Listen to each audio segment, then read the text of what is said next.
ये स्टाइल का मामला है। रूपा फ्रंटलाइन।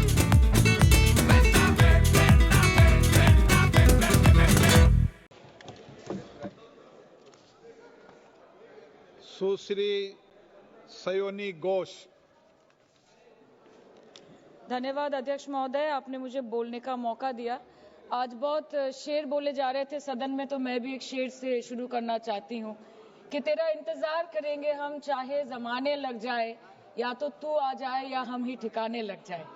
तो सर, ये शेर मुझे अच्छे दिन की याद दिलाता है, वो दिन के जिसका वादा था, इस सरकार के नेकी का जो इरादा था, जो इरादे 2014 में काफी बुलंद थे, पर 2024 के आते आते इनके नीतियों में कुछ थोड़े बहुत घमंड थे, जिस घमंड के चलते पूर्व में नोटबंदी और लॉकडाउन जैसी घटनाएं घटी और जिसके वजह से 700 से ऊपर किसानों की मौत हुई, और जिसके चलते मणिपुर पर प्रेसिडेंट्स रूल तो लागू किया गया, लेकिन बस यही बोलना था कि 22 महीने लग गए और कई लोगों की जानें चली गई। सर, मैंने आगे भी ये चर्चा की थी कि if president's rule was the only solution, why was it not imposed months ago when people were dying? जब हजारों की तादाद में लोग बेघर हो रहे थे, चारों तरफ आग जल रही थी, जब महिलाओं को विवस्त्र करके रास्ते पर घसीटा जा रहा था, जब सिर्फ भारत नहीं बल्कि पूरे विश्व मणिपुर की चर्चा और निंदा दोनों कर रही थी, तब आप कहां थे? Sir, this delay in imposing president's rule proves that the BJP leadership neither had the will nor the competence to handle the Manipur crisis, and the administration watched quietly as ethnic tensions spiraled out of control. Sir, मैं ज्यादा detail में नहीं जाऊंगी क्योंकि हमने चर्चा पहले भी की है, और आज लगभग 2:15 को हम मणिपुर पे आलोचना कर रहे हैं। इतना इंपॉर्टेंस अगर पहले दिया होता तो शायद इसकी नौबत ही नहीं आती। So this is what I think. पर सर, ये शर्मिंदगी की बात है कि आज भारत के एक राज्य में प्रेसिडेंट्स रूल है। ये भी शर्मिंदगी की बात है कि 140 करोड़ की आबादी में 80 करोड़ को मुफ्त में राशन दिया जाता है।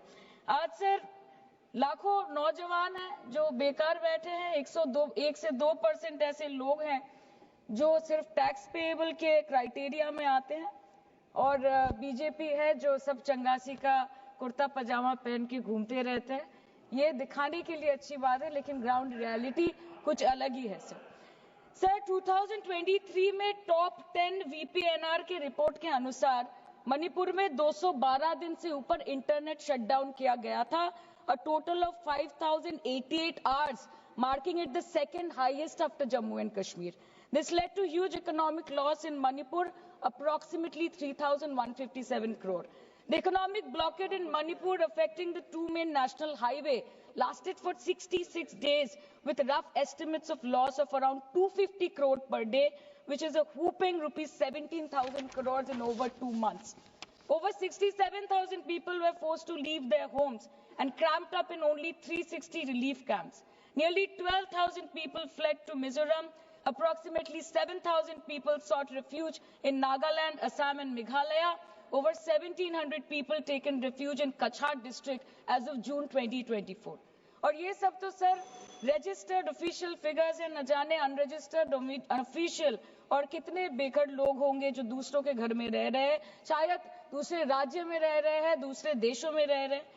ये इसीलिए हुआ है सर क्योंकि मणिपुर की सरकार, डबल इंजन सरकार ने, उनकी मंशा ये नहीं थी कि वहां के लोगों को शुरू से प्रोटेक्शन दिया जाए, कि उनको शुरू से रिलीफ दिया जाए। अगर वही होता तो 22 महीनों से इन्होंने मणिपुर को जलने ना दिया होता।